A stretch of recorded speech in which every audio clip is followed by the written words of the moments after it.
اور ہم نے لقمان کو دانائی بخشی کہ اللہ کا شکر کرو، اور جو شخص شکر کرتا ہے تو اپنے ہی فائدے کے لیے شکر کرتا ہے، اور جو ناشکری کرتا ہے تو اللہ بھی بے نیاز ہے، لائق حمد و ثنا ہے۔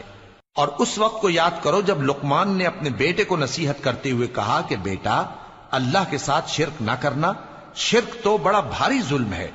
اور ہم نے انسان کو، جسے اس کی ماں تکلیف پر تکلیف سہ کر پیٹ میں اٹھائے رکھتی ہے، پھر اس کو دودھ پلاتی ہے، اور آخر کار 2 برس میں اس کا دودھ چھڑانا ہوتا ہے، میں نے تاکید کی ہے کہ میرا بھی شکر کرتا رہے اور اپنے ماں باپ کا بھی، کہ تم کو میری ہی طرف لوٹ کر آنا ہے۔ اور اگر وہ دونوں تجھ پر زور ڈالیں کہ تو میرے ساتھ کسی ایسی چیز کو شریک کرے جس کا تجھے کچھ بھی علم نہیں، تو ان کا کہا نہ ماننا، ہاں دنیا کے کاموں میں ان کا اچھی طرح ساتھ دینا، اور جو شخص میری طرف رجوع لائے اس کے رستے پر چلنا۔ پھر تم کو میری طرف لوٹ کر آنا ہے، تو جو کام تم کرتے رہے ہو سب سے تم کو آگاہ کر دوں گا۔ لقمان نے یہ بھی کہا کہ بیٹا، اگر کوئی عمل چاہے رائی کے دانے کے برابر بھی چھوٹا ہو، اور ہو بھی کسی پتھر کے اندر یا آسمانوں میں مخفی ہو یا زمین میں، اللہ اس کو قیامت کے دن لا موجود کرے گا۔ کچھ شک نہیں کہ اللہ باریک بین ہے، خبردار ہے۔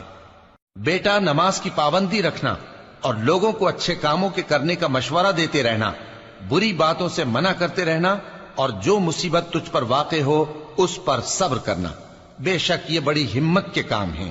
اور تکبر کرتے ہوئے لوگوں کے سامنے گال نہ پھلانا اور زمین میں اکڑ کر نہ چلنا، اس لیے کہ اللہ کسی اترانے والے شیخی خورے کو پسند نہیں کرتا۔ اور اپنی چال میں اعتدال کیے رہنا، اور بولتے وقت ذرا آواز نیچی رکھنا، کیونکہ بہت اونچی آواز گدھوں کی سی ہے، اور کچھ شک نہیں کہ سب سے بری آواز گدھوں کی ہوتی ہے۔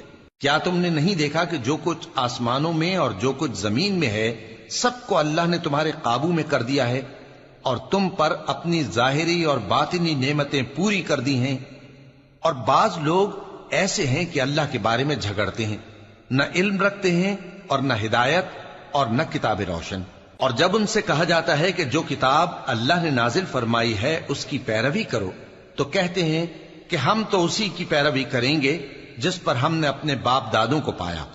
بھلا اگرچہ شیطان ان کو دوزخ کے عذاب کی طرف بلاتا ہو تب بھی۔ اور جو شخص اپنے آپ کو اللہ کا فرما بردار کر دے اور نیکوکار بھی ہو تو اس نے مضبوط کڑا تھام لیا، اور سب کاموں کا انجام اللہ ہی کی طرف ہے۔ اور جو کفر کرے تو اس کا کفر تمہیں غمناک نہ کر دے۔ ان کو ہماری طرف لوٹ کر آنا ہے، پھر جو کام وہ کیا کرتے تھے ہم ان کو جتا دیں گے۔ بے شک اللہ دلوں کی باتوں سے بھی واقف ہے۔ ہم ان کو تھوڑا سا فائدہ پہنچائیں گے، پھر عذاب شدید کی طرف مجبور کر کے لے جائیں گے۔ اور اگر تم ان سے پوچھو کہ آسمانوں اور زمین کو کس نے پیدا کیا، تو بول اٹھیں گے کہ اللہ نے۔ کہہ دو کہ اللہ کا شکر ہے، لیکن ان میں اکثر سمجھ نہیں رکھتے۔ جو کچھ آسمانوں اور زمین میں ہے سب اللہ ہی کا ہے، بے شک اللہ بے نیاز ہے، لائق حمد و ثنا ہے۔ اور اگر یوں ہو کہ زمین میں جتنے درخت ہیں سب کے سب قلم ہو، اور سمندر کا تمام پانی سیاہی ہو، اور اس کے بعد 7 سمندر اور سیاہی ہو جائیں، تو اللہ کی باتیں یعنی اس کی صفتیں ختم نہ ہوں۔ بے شک اللہ غالب ہے، حکمت والا ہے۔ اللہ کو تمہارا پیدا کرنا اور جلا اٹھانا ایک شخص کے پیدا کرنے اور جلا اٹھانے کی طرح ہے۔ بے شک اللہ سننے والا ہے، دیکھنے والا ہے۔ کیا تم نے نہیں دیکھا کہ اللہ ہی رات کو دن میں داخل کرتا ہے اور دن کو رات میں داخل کرتا ہے، اور اسی نے سورج اور چاند کو کام میں لگا رکھا ہے، ہر ایک وقت مقرر تک چل رہا ہے۔ اور یہ کہ اللہ تمہارے سب اعمال سے خبردار ہے۔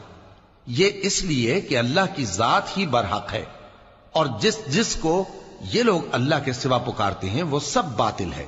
اور یہ کہ اللہ ہی عالی رتبہ ہے، گرامی قدر ہے۔ کیا تم نے نہیں دیکھا کہ اللہ ہی کی مہربانی سے کشتیاں سمندر میں چلتی ہیں تاکہ وہ تم کو اپنی کچھ نشانیاں دکھائے؟ بے شک اس میں ہر صبر کرنے والے، شکر کرنے والے کے لیے نشانیاں ہیں۔ اور جب ان پر سمندر کی لہریں سائبانوں کی طرح چھا جاتی ہیں تو اللہ کو پکارنے اور خالص اس کی عبادت کرنے لگتے ہیں۔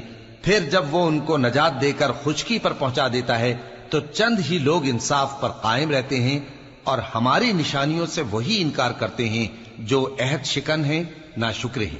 لوگو، اپنے پروردگار سے ڈرو اور اس دن کا خوف کرو کہ نہ تو باپ اپنے بیٹے کے کچھ کام آئے اور نہ بیٹا باپ کے کچھ کام آ سکے.